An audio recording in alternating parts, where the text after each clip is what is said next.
All right, guys, good morning. John here with Starter Reds. We are here with Chris, and he has some interesting Star Wars stuff he's looking to sell, and we're going to find out what he has here. So I'm going to turn this around. And Okay, you ready for this? all right, this is Chris. Okay, hello everybody. All right. Hi, Chris. That was everyone from the other side of the... All right, so I'm going to come around here and see what you have. So what is this? You like Star Wars, huh? All 12-back AFA 85 or 90s. Okay, wow. So complete set. Yeah. So you have everybody. Am I allowed to touch these, or Oh, you yeah. gonna like drop kick me? The Death Squad Commander. So how long have you been collecting Star Wars for? Oh, since they came out in the early, well, 1978, I suppose, when they originally came out. I have all my original figures. I started collecting again in the mid-90s. Okay. And then AFA became popular to grade the figures. So are these your original Collecting figures? these ever since. These are not. Okay. No. But you have your originals? I've got all my originals. Big I was an head odd on. child. You're an odd grown-up. I'm just kidding. Didn't really play with a lot of my stuff when I was a kid. But aside from your rocket-firing Boba Fett's and double telescoping lightsabers, Yeah. this is kind of the pinnacle of at least the 12-backs.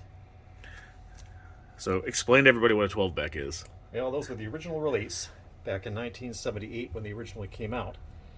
They had the infamous empty box Yep. campaign where you had to send away for the figures once they were available. And the first wave that arrived were on 12-backs. So that means there's Which means 12 all the 12 characters on the figures. back, right? Yep, okay. And those are the ones that you could collect back in the day. And that means it's the first run, basically, of these things. So where did you get all these? Are these things you picked up on eBay or just flea markets, toy stores, or... Just a little bit here and there. Yep, here, there, and everywhere. That Leia that you just had an interesting story. Oh, yeah? So there was a guy from the East Coast. His name's Bill. Okay. And I'll be probably cueing him into this video later. But Bill flew all the way in with it. Oh, really? And we made the trade in person. But you just get collecting, you get trading. Yeah. These are really nice. And they're all AFA graded. 85 or 90s. What's the highest grade they give it AFA? 95, right? Or is 90 the highest? If you go technically 100. I've never seen a vintage figure graded 100. I didn't think they graded anything 100. Really, no. I'm not sure, yeah. I mean, because most of the stuff I get from straight from a case is damaged. You know, I wouldn't even send it off to grade. This stuff's actually in good shape, and it's 40 years old, right? At least. So that's not the hollow cheek one. Oh, that's the original Solid Cheek. So when did they do the hollow cheek? Do you know? I think the Hollow Cheek, if I'm not mistaken, that might have came out in 1983 with the Return of the Jedi. Okay. So how big of a Star Wars collection do you have? Well, Is it just this? Is it your it's tote? consolidated. No. I have a complete run of the loose figures, Okay. uncirculated 90 edition. Okay. So I have my 12-backs, of course, and a few other carded figures. Those mostly into the 3 3/4 inch line. But I do have all my original vehicles.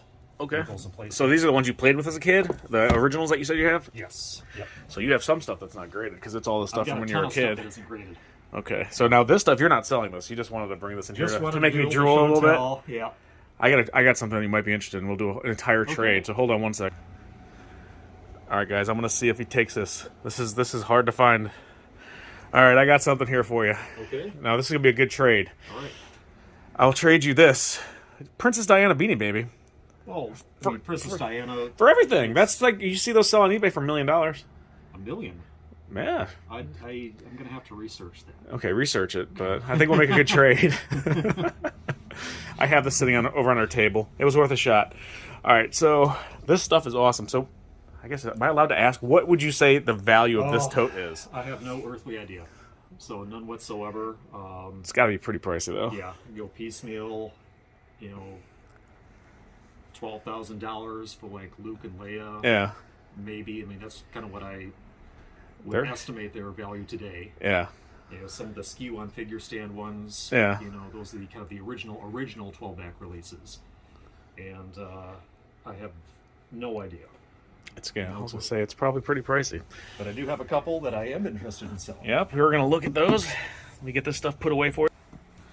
All right, so this is what Chris wants to sell. We're going to take a gander here. It's in a locked briefcase. Why you have all that? in a tote, and then you got a locked briefcase I here. don't know. Just for effect. Bubble wrap, nice. Okay, so I have the Probot. Okay, so now what's the story on this Probot? Because this came with a set. Yeah, that was a figure set. So kind of like a play set for off. And apparently AFA graded the loose figure from it. Huh. So did you send this off, or this was... That was something that I acquired. Okay. So I believe that was through a trade. Gotcha. But, why would someone grade just a Probot? That doesn't make much sense to me. I don't know. But it's a cool figure. The market, maybe 400, something like that. Yeah.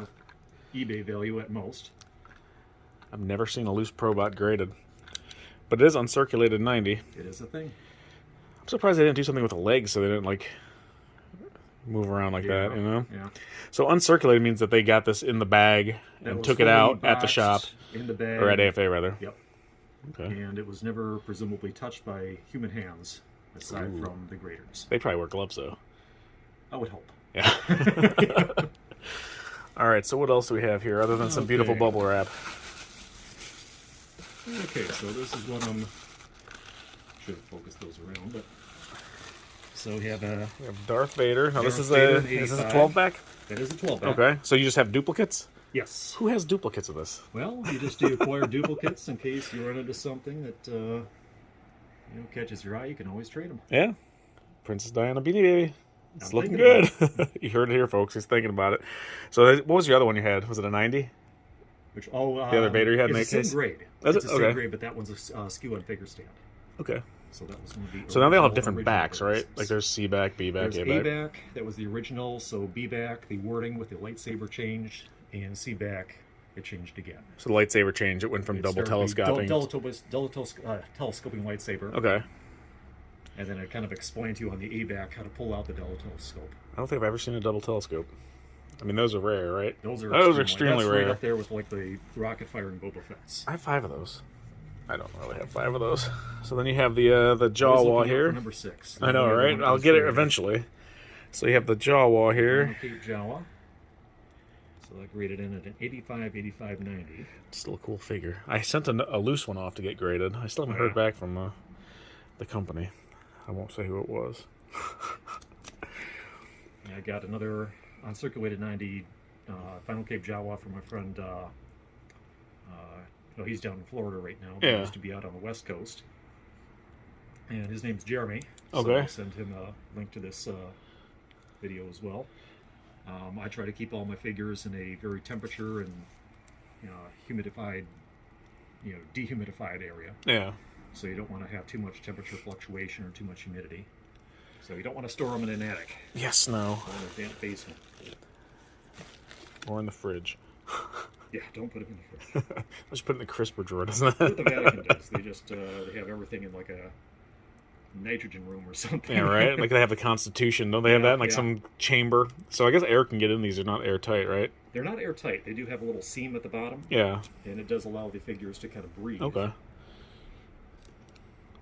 So storing those, I hear that it's best to not store them in the plastic. Oh, and these? Little plastic Yeah. wrappers, but just out so the actual case can breathe. Okay, makes sense. So what made you decide to sell the vinyl? You said you have another one? I do have a loose. Reason being, I think the Vinyl Cape Jawa, in that condition, is just kind of, that's the pinnacle of the collection right now. Yeah. So it's just kind of really expensive, and that's the one that I have another cloth Cape Jawa, the one that I played with as a kid. Yeah. So I'm just kind of scaling down the collection. Okay.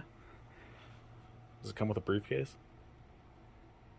That was my father-in-law's. I can't. I don't want that. I'm kidding. So, all right, cool.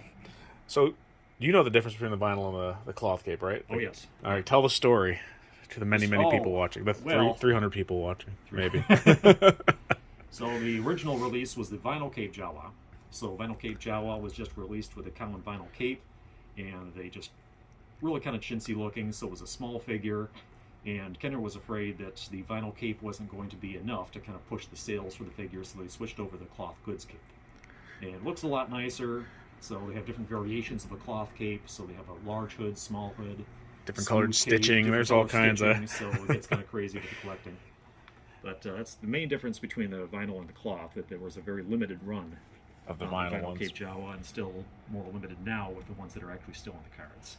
the collection I bought recently from a gentleman named Ray, he said he had the vinyl cape Jawa, but the cape was ripped, so he threw it away. I was like, you know, that was... Yeah.